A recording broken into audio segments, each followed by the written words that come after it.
Halo Sobat Sehat semua, Assalamualaikum warahmatullahi wabarakatuh. Salam jumpa kembali dengan saya Sugito di channel Berbagi Sehat, channel edukasi dan motivasi seputar asam lambung, GTNC psikosomatis.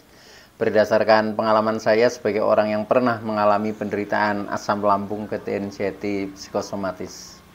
Harapan saya khususnya kepada teman-teman yang masih dalam penderitaan asam lambung, GTNC psikosomatis, setelah menonton video ini akan dapat tersugesti dan termotivasi untuk dapat cepat sembuh. Saya bisa sembuh, insya Allah teman-teman pasti juga bisa sembuh. Badai pasti berlalu. Baiklah teman-teman, pada kesempatan kali ini saya akan berbagi seputar asam lambung, GTNC psikosomatis dengan topik ciptakan hidup semakin sehat dan tenang agar asam lambung, GTNC psikosomatis dapat cepat membaik. Baiklah teman-teman ya, sebelum saya lanjutkan, tolong yang belum subscribe channel ini klik subscribe dan loncengnya supaya teman-teman tidak ketinggalan konten video-video berikutnya. Dan jika suka, klik like, lalu bagikan ke sosial media teman-teman. Semoga bermanfaat buat kita semua. Baik, kita lanjutkan. Jadi topik kita kali ini adalah ciptakan hidup semakin sehat dan tenang ya, agar gangguan asam lambung, GTNC psikosomatis dapat cepat membaik atau dapat cepat sembuh total. Nah teman-teman semua, perlu kita sadari bahwa penderitaan asam lambung, GTNC psikosomatis yang disebabkan oleh multifaktor ya, baik itu faktor fisik maupun faktor psikis, dengan sensasi yang sangat beragam, mulai dari ujung rambut sampai dengan ujung kaki yang sering kita kenal sebagai 1001 rasa sensasi, memang sungguh luar biasa ya, sungguh dahsyat dan perlu kita tangani dengan bijak agar penderitaan asam lambung, GTNC psikosomatis dapat cepat membaik atau dapat cepat sembuh total. Nah, khusus pada session kali ini saya akan berbagi dengan topik ini ya, yaitu tentang bagaimana cara menciptakan hidup kita supaya semakin sehat dan tenang ya. Ini penting agar kita menjadi cepat membaik ya, karena pada dasarnya ketika kita mengalami penderitaan asam lambung, GTNC psikosomatis, itu kecenderungannya kita kurang bisa di dalam menjaga pola hidup sehat ya, contohnya tentang pola makan ya, dan tentang pola hidupnya, dan juga situasi secara psikis kita kadang kurang bisa menjaga ketenangan. Contohnya ketenangan tentang pikiran ya, tentang emosi, tentang perasaan, itu selalu bergejolak ya. Maka dari itu efeknya yaitu menjadi asam lambung, GTNC psikosomatis itu susah untuk sembuh ya. Nah, maka dari itu ini salah satu tip ya sebenarnya, bagaimana caranya supaya asam lambung kita menjadi cepat membaik, yaitu ketika kita hidupnya semakin sehat dan semakin tenang. Nah, untuk itu tolong ya ikuti video ini sampai dengan selesai supaya tidak gagal paham. Dan alangkah baiknya jika teman-teman juga menonton video-video saya yang lain, karena di setiap video itu saling berhubungan dan saling mendukung, saling melengkapi, sehingga pemahaman kita tentang seputaran gangguan asam lambung, GTNC psikosomatis menjadi semakin komplit, menjadi semakin paham ya, akhirnya akan mempermudah kita untuk berikhtiar secara holistik ya, bagaimana caranya agar kita mudah terlepas atau terbebas dari jeratan gangguan asam lambung, GTNC psikosomatis. Nah baik, kembali kepada topik ya, yaitu ketika kita ingin menciptakan agar hidup kita menjadi semakin sehat, itu secara fisiknya ya, secara psikisnya kita menjadi semakin tenang ya. Nah itu ada beberapa tip ya, ada beberapa tip.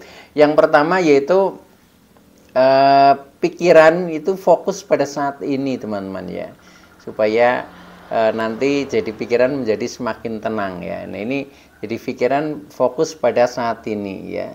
Nah itu karena apa? Karena biasanya pikiran kita ketika tidak kita sadari itu sering ya mengembara ke masa lalu ya, mengingat-ingat masa lalu yang kadang tidak penting, dan kecenderungannya yang diingat itu tentang penderitaan-penderitaan ya, atau hal-hal yang menyakitkan. Nah, disitulah ketika semacam penderitaan, kemudian hal-hal yang menakutkan, hal-hal yang menyakitkan selalu kita ingat, nah maka timbulnya akan menjadi membekas, yaitu akhirnya menjadi muncul trauma ya. Nah, trauma itu kadang yang sering membuat pikiran kita menjadi goncang ya, menjadi berpikirnya negatif. Nah, akhirnya respon asam lambung itu juga menjadi tidak normal ya, karena ketika pikiran tegang contohnya ya, atau banyak beban pikiran, ini respon asam lambung sebagai otak kedua ya itu selalu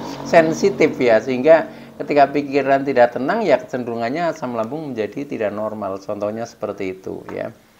Nah, maka dari itu kita harus berusaha bagaimana menenangkan pikiran, yaitu fokus ya, jadi fokus pada saat ini. Jadi ketika kita tidak sadari bahwa pikiran kita selalu mengembara ke masa lalu yang ujung-ujungnya menjadi ingat trauma ya. Selain itu juga kadang mengembara ke masa depan ya. Masa depan itu masa yang belum kita lalui ya, tetapi kita sudah ditakut-takuti, nah akhirnya kita menimbulkan rasa cemas ya. Rasa cemas contohnya kita khawatir tentang hari esok bagaimana, tentang masa depan kita bagaimana, terus nanti kita akan sembuh atau tidak. Nah, itu yang akhirnya membuat kita menjadi semakin cemas ya. Dengan semakin cemas otomatis ya pikiran itu menjadi semakin tertekan, menjadi tidak tenang. Nah, akhirnya ujung-ujungnya kita menjadi terkena anxiety psikosomatis ya, karena selalu mencemaskan masa datang ya yang belum kita lalui tetapi cukup menghantui. Nah, hal itu dengan kesadaran kita, maka usahakan kita itu fokusnya pada saat ini saja teman-teman ya. Nah, bagaimana caranya supaya kita fokus pada saat ini? Maka kita selalu seperti ini. Saat ini saya sedang apa itu loh. Nah, ketika sudah seperti itu, maka pikiran menjadi nggak kemana-mana ya. Jadi sering-sering saja kita ingatkan pikiran kita, saat ini saya sedang misalkan sharing seperti itu ya. Nah, akhirnya karena kita sedang sharing, nah akhirnya kan kita harus fokus terhadap materi yang kita bicarakan itu. Atau mungkin saat ini saya sedang makan. Nah, ketika sedang makan ya sudah, pikiran kita fokus hanya ke masalah makanan yang kita makan ya. Boleh menganalisa makanan yang kita makan ya. Contohnya kita makan apa saja, manfaatnya bagi tubuh apa saja ya. Nah, itu hanya di seputar itu ya. Tidak, kadang kan kita sudah saat ini kita sedang makan, tetapi di depan kita sambil bermain HP misalkan. Nah, ini namanya nggak fokus ya. Jadi akhirnya karena tidak fokus ya, itu akhirnya pikiran menjadi semakin tidak tenang, itu seperti itu ya. Nah, maka dari itu intinya seperti itu. Jadi pikiran fokus pada saat ini. Ini tip yang pertama ya, supaya kita menjadi nanti semakin sehat dan menjadi semakin tenang itu. Nah, kemudian yang kedua, bedakanlah ya keinginan dan kebutuhan ya, keinginan dan kebutuhan, dan cukupilah kebutuhan, jangan mengikuti keinginan. Nah, kita itu sering yang diikuti adalah keinginannya ya, bukan kebutuhannya. Padahal kita yang penting adalah bisa mencukupi kebutuhan saja itu. Nah, contohnya misalkan kebutuhan tentang makanan ya. Ya sudah, kita makan sebenarnya cukup sederhana kok, cukup sehari katakanlah 3 kali, kemudian makan cukup, minum cukup, ya sudah.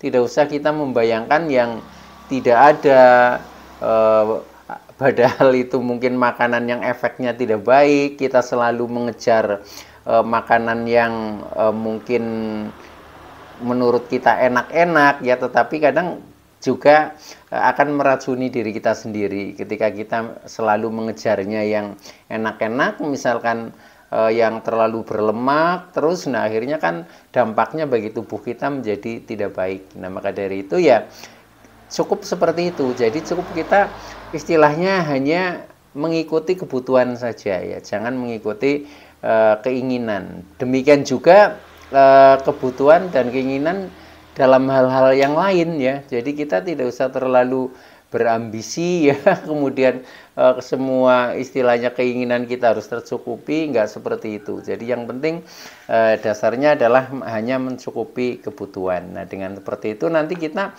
menjadi semakin sederhana pikiran kita ya, pikiran kita menjadi semakin sederhana, kemudian perasaan kita juga menjadi semakin damai karena kita tidak dituntut untuk selalu mengikuti keinginan yang padahal kadang kalau dituntut itu kadang bisa menjerumuskan ya karena keinginan itu kan seringnya itu memang yang belum kita mampu menjangkau tetapi sudah ingin, akhirnya kita memaksakan diri. Nah dengan memaksakan diri itulah kadang kita menjadi tambah beban kita. Nah bagi seperti kita yang sedang mengalami penderitaan asam lambung, GERD, anxiety psikosomatis ya, agar menjadi semakin membaik, hal-hal seperti itu perlu diprioritaskan. Jadi prioritasnya kita hanya istilahnya mencukupi kebutuhan ya, bukan mencukupi keinginan. Karena kalau keinginan itu tidak ada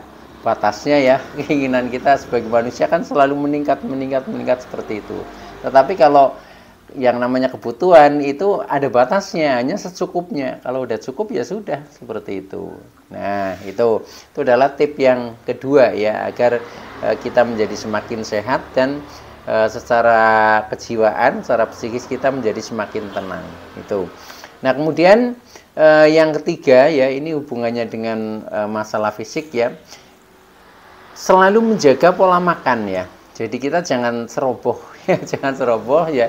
Itu kita berusaha selalu menjaga pola makan, karena untuk menyehatkan fisik itu memang faktor pertama adalah dari makanan, Nah, kuncinya yaitu kita hanya menjaga istilahnya makan tepat waktu, makan makanan sehat, kemudian makan secukupnya, hanya itu saja ya. Kemudian menghindari makanan-makanan yang biasanya menjadi pantangan, hanya itu ya. Dengan seperti itu ya akhirnya menjadi tidak berlebihan ya, akhirnya jauh menjadi lebih sehat, jadi semakin hari semakin sehat. Nah itu seperti itu. Jadi kita istilahnya jangan ceroboh lah, jadi kita tetap selalu eling lan waspodo ya, itu artinya seperti itu ya, kita ingat kepada makanan-makanan yang pokok saja ya, dan kemudian waspada terhadap makanan-makanan pantangan ya, jangan-jangan nanti membuat kita malah sebaliknya menjadi kambuh contohnya ya, atau mungkin menjadi tidak sembuh-sembuh. Nah itu kan akhirnya kita sendiri yang menerima. Nah maka dari itu kita selalu berusaha menjaga pola makan kita itu. Nah kalau mau detail tentang bagaimana cara mengatur pola makan ya, kita sebagai penderita asam lambung, GERD, anxiety psikosomatis, ada di video-video saya yang lalu ya, silahkan ditonton kembali ya, itu akan lebih baik gitu, seperti itu. Nah kemudian yang keempat ya, ketika kita supaya hidup kita ini menjadi semakin sehat ya, kemudian pikiran kita menjadi semakin tenang. Nah ini tipnya adalah yang keempat, istirahat yang cukup ya, tapi jangan mager ya. Jadi istirahat cukup tapi jangan malas gerak, yaitu seperti itu. Nah artinya itu dari segi porsi waktu ya, saya sering menyampaikan kepada teman-teman ya, untuk mengatur waktu supaya terjadi keseimbangan itu dengan pola 8-8-8 ya. Nah itu dengan seperti itu nanti istirahat akan cukup ya, karena 8-8-8 itu 8 jam untuk bekerja, 8 jam untuk relaksasi, untuk ibadah, untuk melaksanakan hobi ya, untuk santai. Nah kemudian 8 jam lagi ini khusus untuk istirahat, yaitu contohnya tidur ya, itu seperti itu. Nah dengan seperti itu maka istirahat kita menjadi cukup ya. Dengan istirahat cukup maka imunitas tubuh kita juga akan meningkat, karena ketika istirahat kita cukup, memberikan kesempatan kepada tubuh kita untuk meregenerasi sel-sel yang telah rusak ya, menjadi diperbaharui lagi. Itu seperti itu. Maka dari itu menjadi, yaitu akhirnya semakin hari semakin sehat. Tetapi ketika istirahat kita selalu kurang, nah akhirnya kita menjadi semakin hari ya sebaliknya. Mungkin menjadi semakin lemah, mungkin menjadi semakin loyo, itu seperti itu. Cuma permasalahannya biasanya ketika kita masih mengalami anxiety psikosomatis, itu kadang juga terkena insomnia ya, susah tidur ya. Susah tidur itu lebih banyak faktornya itu karena dari pikiran ya. Ketika pikiran kita tidak mau istirahat ya, artinya sibuk terus ya, memikirkan ini itu dan lain sebagainya. Nah itu akhirnya jadi kita susah tidur. Nah hal-hal seperti itu maka itu juga harus dilatih bagaimana caranya ya supaya kita menjadi mudah tidur contohnya ya. Nah itu juga ada di video-video saya yang lalu ya, silahkan bisa ditonton kembali tentang mengatasi susah tidur, itu juga ada sudah. Nah itu, jadi intinya tip yang keempat adalah istirahat cukup ya teman-teman.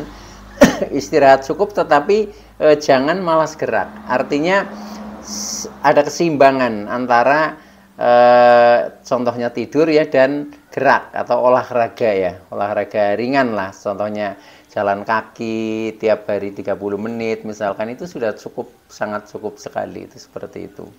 Nah itu yang keempat ya, agar kita secara fisik maupun psikis itu menjadi semakin membaik, semakin sehat, termasuk ketika kita masih mengalami gangguan asam lambung, sensitif psikosomatis, itu juga akan menjadi cepat membaik, begitu teman-teman.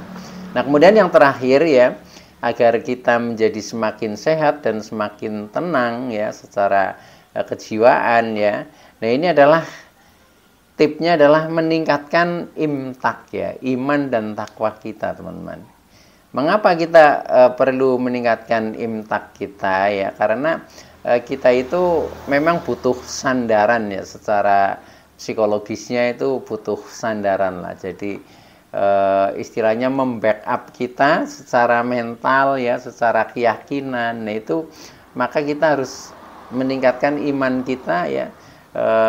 Ya ini tentunya sesuai dengan keyakinan kita, sesuai dengan agama kita masing-masing ya, tetapi pada prinsipnya sama ya, dan meningkatkan ketakwaan kita sehingga kita menjadi merasa lebih dekat ya, menjadi lebih dekat dengan Sang Pencipta yang selalu memberikan kasih sayangnya kepada kita, yang selalu melindungi kita ya, bahkan memberikan segalanya kepada kita, termasuk memberikan kesehatan dan ketenangan, juga termasuk rezeki kita. Nah dengan seperti itu maka kita jauh menjadi lebih merasa sehat secara fisik, juga secara psikis menjadi semakin tenang.